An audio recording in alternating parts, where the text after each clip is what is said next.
le souvenir. Il faut se souvenir de ce sens. Pourquoi? Parce que nous sommes des gens qui oublions. Nous sommes des gens qui oublions dans notre propre vie personnelle.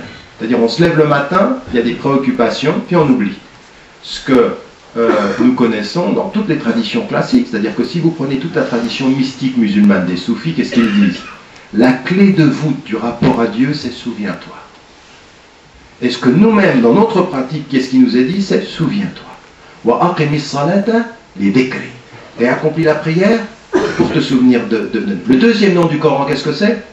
Inna nahnu nazzalna al-dhikr. Nous avons fait descendre le souvenir. Le Coran lui-même, c'est un livre de souvenirs. Pourquoi? Parce que nous avons une tendance intellectuelle et intime à oublier. À oublier. Et qu'il faut toujours se souvenir. Et plus on aime, moins on oublie. Oui, raison pour laquelle le lien avec le divin est toujours un lien d'amour. Il faut plus aimer pour moins oublier. D'ailleurs, c'est tellement vrai que quand vous aimez quelqu'un et que vous vous en éloignez, vous lui rappelez souvent, vous n'êtes pas en train de l'oublier. Un petit message par-ci, un petit message par-là, et tu sais, je t'aime. Mais si vous vous éloignez de quelqu'un que vous aimez, que vous envoyez plus de mots qui prouvent votre amour, la personne que vous aimez, dont vous vous êtes éloigné, dit, mais tu m'aimes plus? Parce que vous partez loin. Oui? Donc, l'amour est le meilleur moyen du souvenir, mais entretenir l'amour, c'est le meilleur moyen d'entretenir le souvenir, et pour entretenir l'amour, il faut des signes. Oui? Et ça, c'est une chose qui est extrêmement importante dans notre vie. Nous, notre spiritualité, elle est basée sur ces axes-là. Le sens de la vie, la nécessité du souvenir, et puis de systématiquement nous poser des questions sur le sens de la vie et comment on revient au divin. Et comment on revient à cette relation-là du sens. Quand on a dit ceci, on comprend une chose. C'est que dans l'axe que l'on a dans notre vie quotidienne, cette dimension-là, du rapport au divin, elle va être, ou du rapport au sens que nous donnons à notre vie, elle va être partout. Quand nous étions à la Ligue française de l'enseignement, nous avons eu un jour une séance où des gens de la Ligue de l'enseignement ont en fait organisé une session extrêmement intéressante, et ils étaient un peu sur les lignes de ce qu'ensuite a fait le philosophe Comte Sponville. Vous avez un philosophe aujourd'hui en France qui promeut l'idée d'une spiritualité sans Dieu. Il dit il n'y a pas de Dieu. Lui, il pense qu'il n'y a pas de Dieu.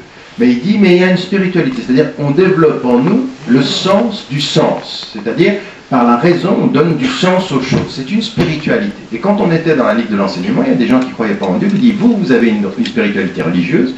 Nous, on a une spiritualité sans Dieu.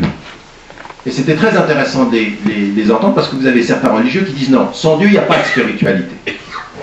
Et ils disaient, non, non, nous, on n'a pas de Dieu, mais on a un souffle intérieur, on a une réflexion sur le sens des choses.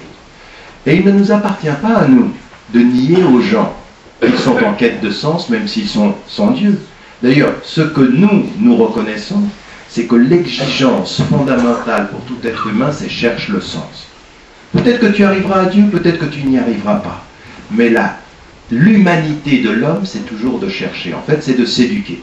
La réponse que tu auras, personne ne peut te la donner. Mais la recherche qu'il faut avoir, il faut s'y mettre.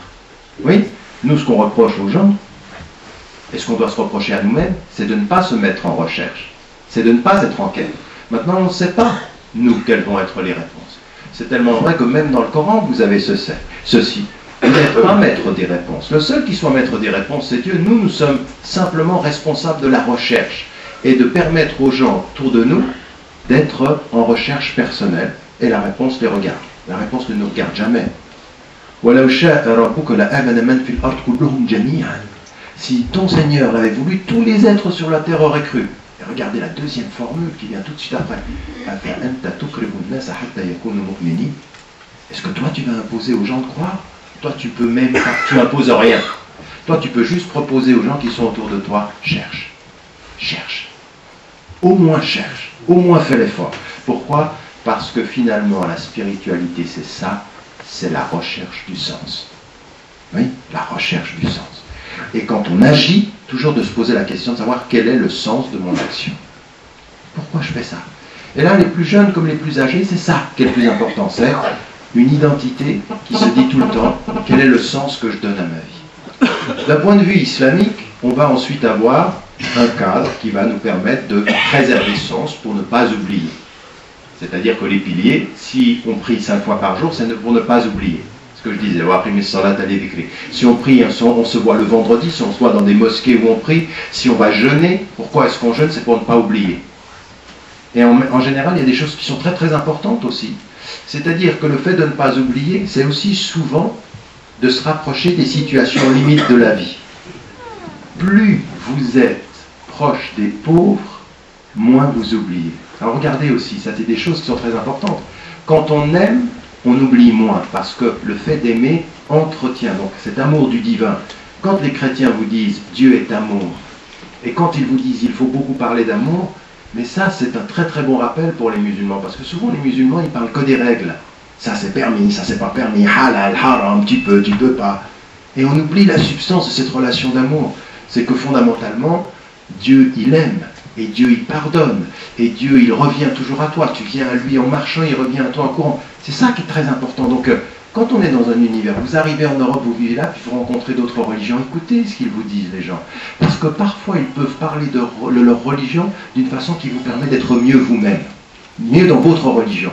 Et ils parlent de cet amour-là, et là vous apercevez qu'on a une très très longue tradition de gens qui parlent de l'amour de Dieu, en disant cet amour de Dieu vous permet de quoi? De ne pas oublier. Parce qu'avec l'amour on oublie moins.